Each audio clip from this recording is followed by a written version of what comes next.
Hello and welcome to the Retail is Detail podcast with your host, Jamie Hamer.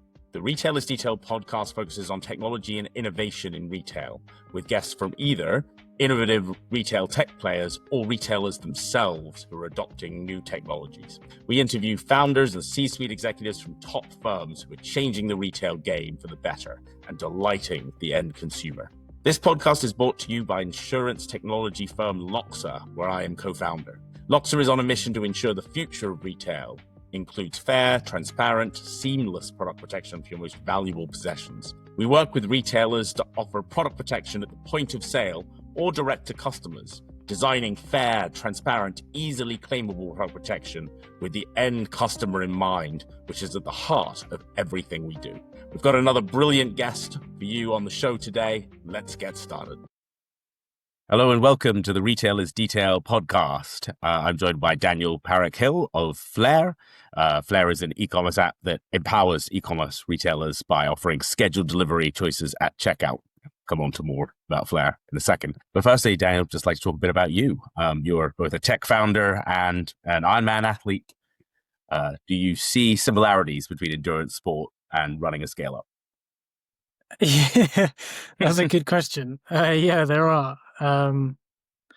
It definitely has its highs and lows on both. A lot of training, I'd say, as well. And you're always learning, a lot of discipline, putting in the hours, and it's all really driven by one goal, which is you set yourself a challenge and can you achieve it?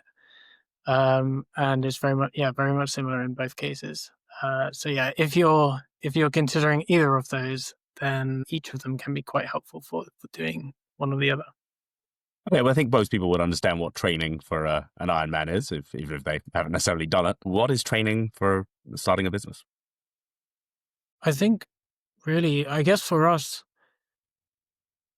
it's easy to think that you can train, and the best training that we've had is actually just figuring it out along the way. And that kind of just means getting stuck in. So right when you start a business, it's speaking to who you think your customers are, understanding what problems that they're having, what challenges that they're facing, what current solutions that are available to them, and where the missing pieces are, and trying to understand and fill those gaps and figure out if that's something that they're willing to pay for, like how big a problem does it solve for them. And then slowly you start to develop like an understanding of the problem, what a potential solution could look like. And then that goes into, okay, what does this solution look like? What's the easiest way we can do this or the fastest way we can do this to validate whether that's true or not? And then you start building on the product, and then it expands into how do we distribute and talk about this product, and either picking up marketing skills or sales skills, and that might be inbound or outbound channels. And then you want to then speak to your existing customers to figure out what value that they're getting from the product, how you price that, how you think about the ROI for them. And without going into too much detail, you kind of, as you go along, your business, you yourselves evolve, and it's a constant learning of things that you might have encountered before or not yet encountered, and working out what's the best strategy or way of executing on it. Okay, so training for a startup or a scale-up is user research and making sure you're close to the customer all the time. Mm-hmm. Yeah, that's a good way to put it. Cool.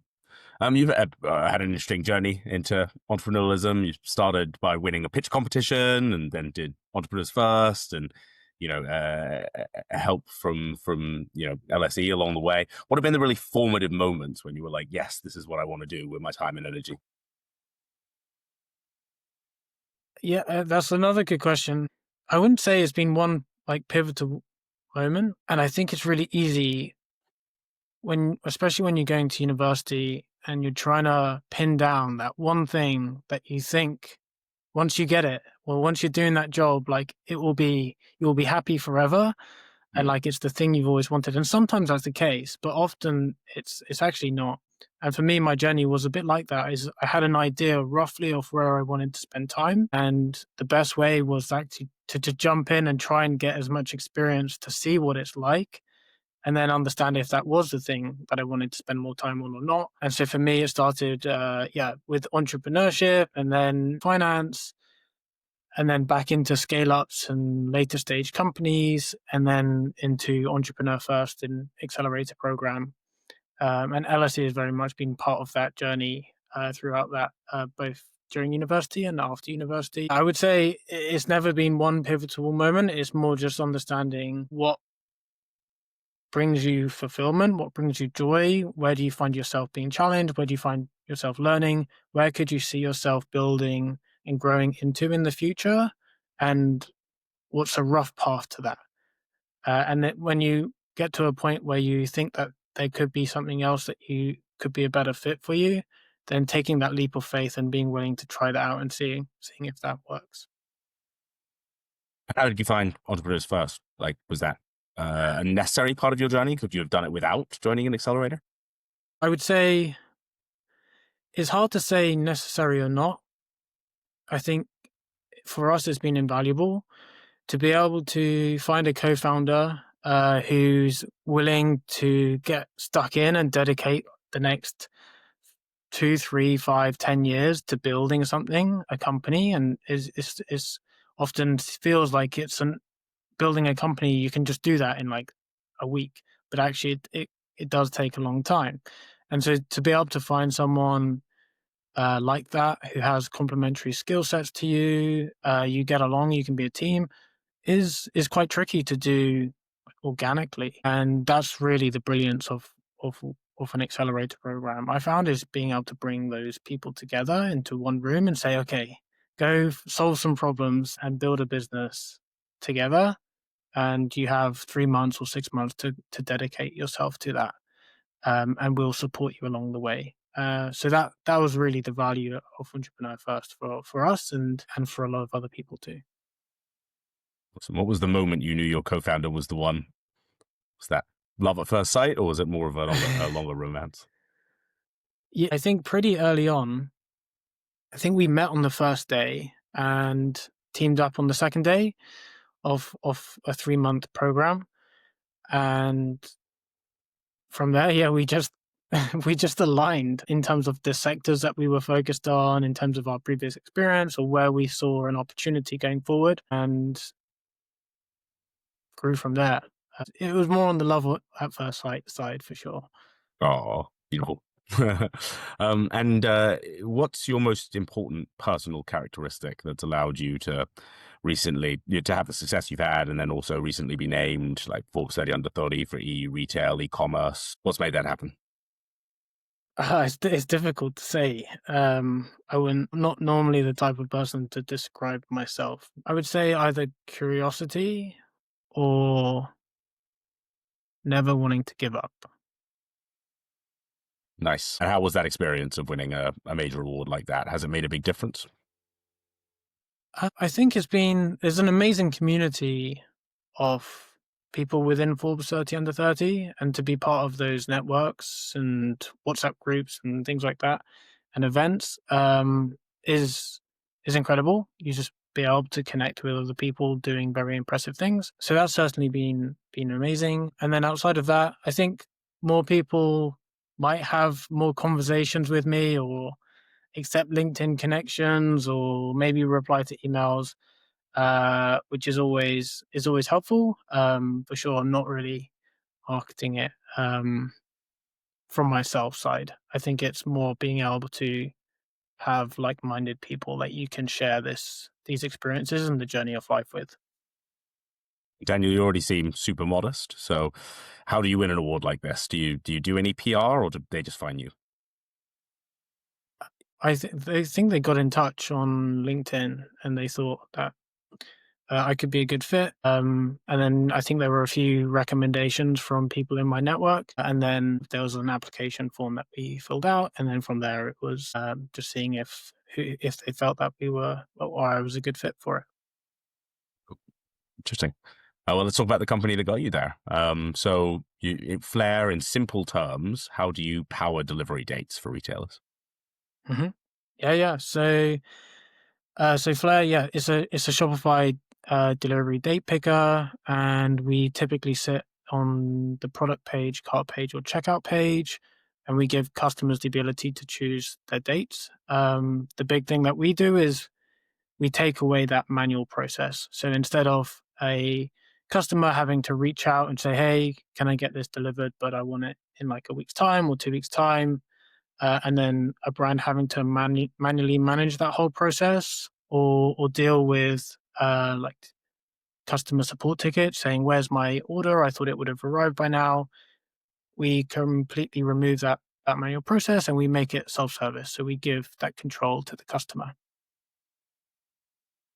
And why have retailers been doing this in a traditional pre-order way before this?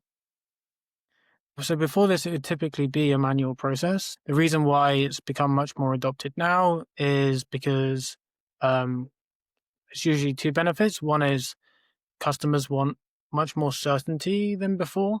So knowing this is when your order will arrive or this is when your order will ship, removes, well, it creates a better customer experience, but then it also removes a lot of customer support tickets and manual ops work that might not have been so prevalent beforehand. So that's one aspect. And then the second aspect is delivery flexibility. So now we've moved into this world where Amazon has raised the bar. So they're delivering like world-class delivery experiences. You know exactly when you're gonna get your product. You know exactly, you can even choose when you're gonna get your product. And so that's raised the bar. And the question now for other e-commerce brands is how do we raise the bar too? And so the mission very much at Flare is to say, this is what Amazon's doing amazing. Instead of that just being restricted to one big successful company, we can democratize access to that experience to every brand. Yeah, leveling the playing field for SMEs, particularly on Shopify, exclusively on Shopify at this point. Yes, at this point, exclusively on Shopify. What's been the hardest technical challenge in building Flare? I would say the complexity of operations. So typically, brands are often very different to each other. Their operations can be very different. So which carriers they use, which locations that they serve, which shipping methods they offer, which products that they sell, and how they manage stock. And as we've expanded and grown to serve more customers, being able to cater for all of these different operational elements has definitely been a challenge, but it's something that's made the product stronger. And so now, pretty universally, depending on what your setup is operationally, Flare's backend can plug and play into your operations as well as the front end. And that's, I would say, has been one of the challenges, but also one of the rewarding parts of being able to build a product for both SME businesses and larger enterprise businesses too.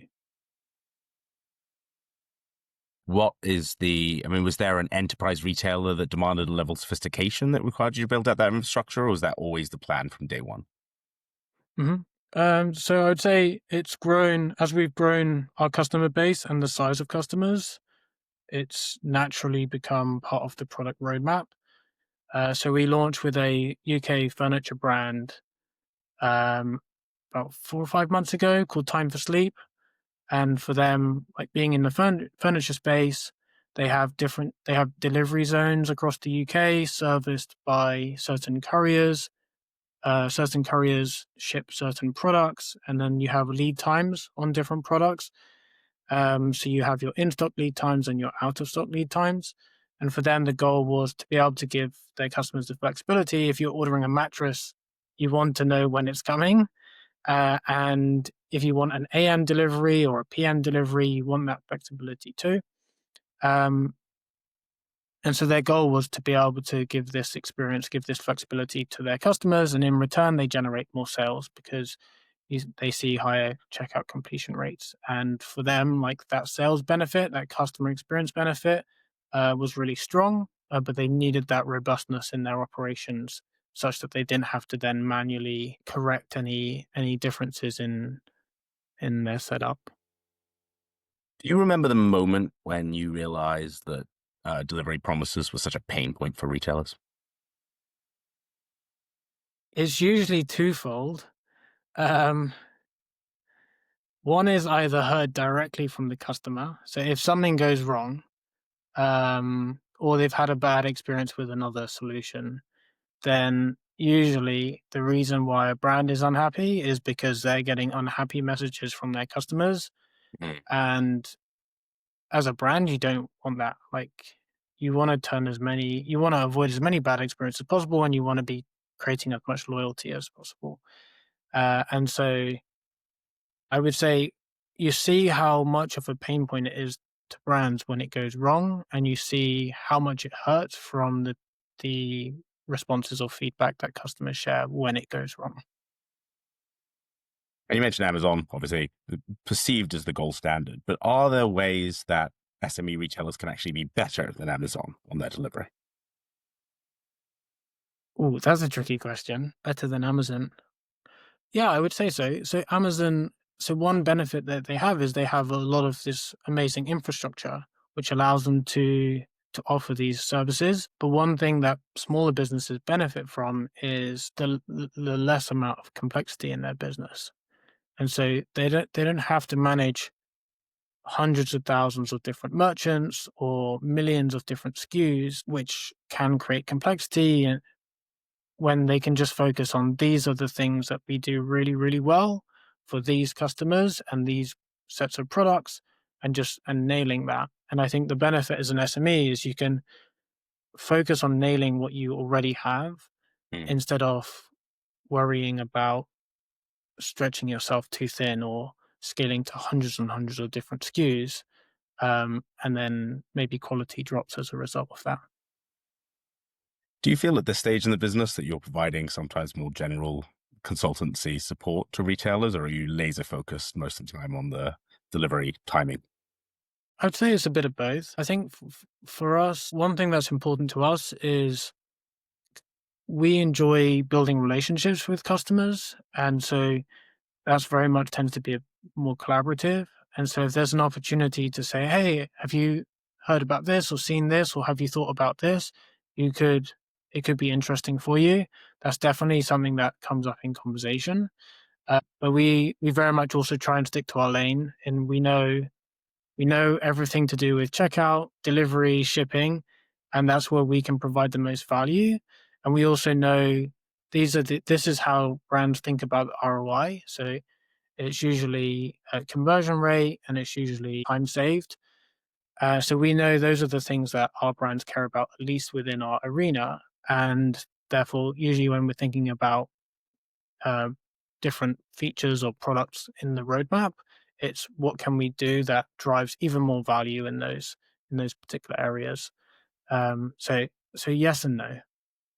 Okay, cool. So, yeah, more general than exactly what Flair does, but not as general as merchandising. So, when you think about the pain points you solve, there's this customer experience pain point, and there's also the logistics side for the retailer themselves. Which one of those is driving more innovation for Flair at the moment? I'll just double check what you mean by innovation. The evolution of your product. Okay, for us internally, I would say both, but more on the logistics side. The reason being is that one big pain point for brands at the moment is their shipping costs. And so we actually just launched with a brand called Fine and Wild 2 weeks ago. Mm. And for them, like historically, they've they've just offered like reasonably flat rates, irrespective of what's being ordered. And they do that to try and make it easier or reduce friction to buy, Mm. which you can do in the earlier stages. But once you have to start thinking about your margins, Mhm. then if you're effectively subsidizing a lot of your shipping costs for your customers, it becomes very, very expensive very quickly. Like, imagine £5 of shipping cost is subsidized per order, and you're doing that across thousands of orders per month, then it can all add up. And so shipping rates and shipping costs have become really much more prominent from a margin perspective. And therefore, how you think about optimizing your shipping costs is also therefore a solving or could solve a big pain point for brands. And so the setup that we did with them is, if you are ordering certain products, or you're ordering through a certain shipping method, or you're ordering to a certain location, so for example, is it mainland UK, or is it Scottish Highlands, or is it outside of the UK, then instead of those rates being fixed, they're much more dynamic to the actual cost of shipping to those locations or those products. And then that means instead of um, taking on that cost yourself so significantly, it can be a little bit more shared between them and the customer. And that helps from a profit perspective. And so I'd say logistics is a big cost center for brands at the moment, and that's where being a bit more precise on how you think about rates can create a lot of cost saving. Are Fine and Wild able to charge higher prices now for delivery because it's more customizable, because it's more user friendly? Yeah, exactly. Because if a customer is ordering for a Saturday delivery or a weekday delivery or like an AM delivery or to a certain location, they have that all set out in their structure in their back end. And it's connected to the front end, and because they know, okay, this is where that order is going in real time, then it means that they can then allocate those rates accordingly. So we work with a huge number of retailers, most on Shopify as well. And the biggest barrier to doing more business for us has always been the perceived technical lift and the challenge that, of implementing any new tool always succeeds what you think it's going to be. What would you say to that objection when people are considering Flare? On the technical side, I would say it depends how much of a pain point it is, usually. If it's enough of a pain point for the business, then they will invest in time or developers or the project itself to solve the problem. Usually, the size of that problem increases as you go into certain seasons. So, for example, going into Q4 now. And having said that, I think every piece of software, every piece of tech, it's the expectation now, and rightly so, is it has to work. It has to be really easy to set up and simple to set up. Um, and that could be completely self-service, or it could be still very much hands-on.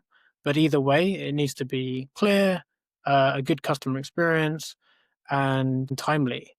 And so I think, yeah, it depends. If it's a big problem, the investment of time will be there. But from a software or vendor perspective, it's how do you make that process as easy as possible for your customer. Do you make it as easy as possible for customers, Flare? Yeah. So usually, at least from what we've seen, for smaller brands, there's a preference to self-serve. That means set it up themselves. So the question we have is, what is the easiest way for you to be able to set this up yourself? And then making that as fewer clicks as possible. And so that's how we think about it for a lot of the more like simpler setups. For more complex setups, which is typically on the larger end, that's where we will have a more active approach where we'll reach out and we'll propose, say, a call to run through their requirements or their configurations or understand what problem that they're trying to solve. And then from there, it's usually quite um, clear in terms of what the next steps are. And that could be on their side or it could be on our side where we can jump in and help do the onboarding that they need. Or if they want to, they can also set it up too. Or if they have an agency supporting them, they can also support that. That's how we think about it. And the question is still the same in both cases: is how do you make onboarding as easy as possible? And does that include someone or does that not include someone? Mm. And is that question on adding in a third party or developer, is that based on business size typically or complexity of website? What's the biggest driver? Usually on their needs. So if what they need from say a feature perspective is quite straightforward, then we've just made it as easy as possible to set up. So like 4 clicks or 7 clicks with some configuration. And therefore, the time saving for them or the preference from them, if it only involves seven or 8 clicks, is we want to do that ourselves. We don't want to jump on a call. And then usually, if it's a bit more complex, then actually having a discussion, saying, okay, How are you thinking about this? How does your operations work here? How does your fulfillment process work? How do you think about customer communications? Those questions are much more important, especially when you're processing large amounts of volumes, because the size of that question is multiplied. And therefore, they really want to get it right. And they're happy to take more time than a few clicks to make sure that that's all set up properly. And then usually it's set up and then let it run. So it's worth it, I would say, from at least our perspective, is that you put a little bit of time up front, but you make sure that everything is robust. And then from there, you actually don't have to change too much, which makes it much easier to do that beforehand than to wait until later. But can you share a story where Flair directly helped a retailer unlock measurable growth, customer loyalty? Yeah, happy to. I would say one brand that we really enjoy working with is Exalt. Um, they're a UK juices brand. So we work with the founders at Exalt, and we launched with them in around March, April. They had previously built a custom-built solution on their car page, and then on one bank holiday weekend, I think it just completely broke. And so it was a mad rush to try and get them up with a solution, because when a solution breaks in your cart and checkout flow, then that's pretty problematic for all of your traffic. So yeah, Charlie and I we jumped on a call on that bank holiday Sunday. We got him set up on checkout, and then he was live again, which was one like the number one immediate goal, which was good. And then from there, we just sorted out the configurations, a few nuances with their subscription provider, and then it was just seeing the results. So since then, the conversion rates were up 30%. And that's been a strong driver for their sales. And then a lot of the automations in the back end, so how you manage delivery dates with the subscription orders, have all been automated, which means that they're then saving loads and loads of time on managing the delivery dates of their subscriptions each week. And that's been a really strong use case, and they're growing fantastically. I think they're providing like most of the Premier League now with juices, which is awesome to be part of. And yeah, it's been really great to be on that journey with them. I mean, the other point we hear a lot of pain about from retailers is returns. Do you see Flair moving into that space, or are you staying laser focused on delivery? That's an interesting question. It's actually a recent question. I think potentially there are a few players in the return space already, and by no means we're looking to stand on others' toes. But there are elements of returns where there is a natural path. So, for example, one challenge that customers have and brands have with customer support tickets is, can I schedule my return? And so currently there's not much capability to do this, which means what happens is a customer has to reach out to a brand saying, hey, I would like to return my order. Can I get it picked up on this day or at this time? And it's a very manual process again. And there's actually an opportunity to take all of the logic and complexity that we've done and bring that into that use case, which would make my answer to your question, yes, possibly there's an opportunity there. It just strikes me that brands might want that friction in the returns process. Oh, well, yeah, I think the I guess the trend within returns over the last few years has been trying to make it as frictionless as possible. Right, so that's the way.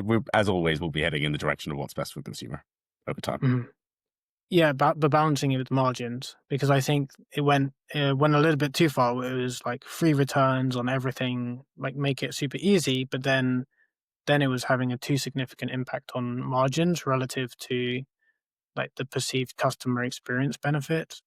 And then that's when like the cost of a return, or at least the shipping cost of the return, was then, I would say, generally a bit more reintroduced. Mm. Um, so I think it's always a balancing equation between customer experience and also the margins of a business. Mhm. Um, and I think that returns has been on a little bit of that trend, if you like. How does seasonality, and particularly Black Friday, How does that affect delivery dates and availability? And how do you deal with that complexity as a retailer and a user of Flare? Yes, I would say seasonality, it doesn't have too much effect. So we tend to work with food and beverage businesses, furniture brands, gifting brands, and wholesale companies. And usually for those businesses, like it's a key piece of infrastructure. They can't operate properly without giving their customers some visibility on when their orders will arrive. So, like if you imagine you're ordering like a mattress, for example, like it is pretty critical that you can get that when you want it. And that's valuable from a brand perspective, but also from a customer perspective. Um, and so I would say from that angle, usually the big driver is more like, say, a migration to Shopify, where the timing is linked to their launch on a new platform versus, Mm. say, seasonality tied to like a discounting event, like Black Friday. But there are seasonality trends within e-commerce generally in terms of volume, where consumers are typically spending more within Q3 and Q4, and therefore the time or the importance of certain quarters are much higher. So if a brand is preparing for big events like Black Friday, which does sit in the later part of the year, then it is critical that everything in their business is operating smoothly and is optimized for conversion and average order value to drive as much sales as possible without ad spend being crazy. And so I think that's where we see the seasonality is just in terms of the volumes and the focus by brand to make sure that everything is set up properly such that they can go through Q4 successfully and smoothly. But is there a scenario where some delivery dates aren't available and that could affect conversion negative? Yeah, you can have scenarios where dates aren't available. Usually those are smaller, like usually bank holiday weekends or like a Sunday delivery where they might be blocked out. But on a seasonal level, it's less like big blocks. We do work with brands who are seasonal themselves. So like we work with like a log company where most people will buy logs for Q4 and therefore they will sell for later in the year, and that's it's just a natural shape in which how their business model is shaped around seasons, and then how Flair fits into that business, and giving the customer the ability to say, okay, I'd like to order this, but I don't want it to arrive until later. So yeah, I would say there's definitely some seasonality for sure. It's usually on the brand's business model side. We look ahead 5 years, Daniel. How big is Flare going to be? And that's a good question. I think it comes back to the easiest way I think about this is looking at companies that have succeeded and what they've done really well. So if you take Amazon as an example, they nailed one problem really well in a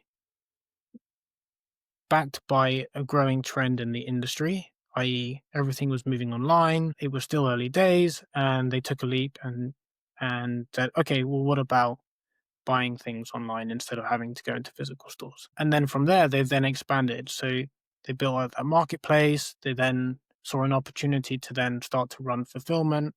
And then that's expanded into a lot of different areas from there.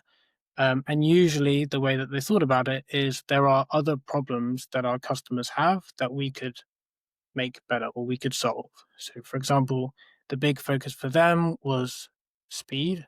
So speed was critical. Then the next was price. And then the third aspect was convenience. And so in each of those areas, you think about, okay, what are the things that our customers are still suffering with or have pain points that could then be solved?